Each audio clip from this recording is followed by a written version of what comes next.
the first night without any problem at all, so good for you.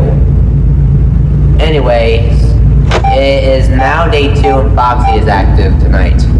He is located on camera 1, so if you see him lean towards you on the right side of your office, press on his body and he will run back to his proper place, which is camera 1 by the way. So we couldn't add any doors due to budget cuts sadly, so we're sorry for that.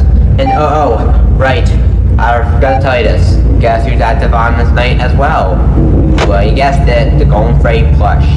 He is on camera 2, and he can teleport anywhere when he moves.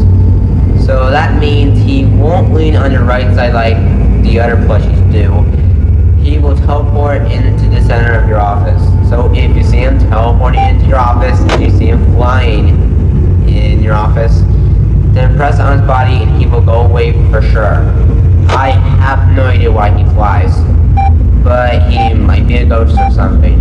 I don't know. So you better be careful as all of the plushies become more and more active as the week progresses.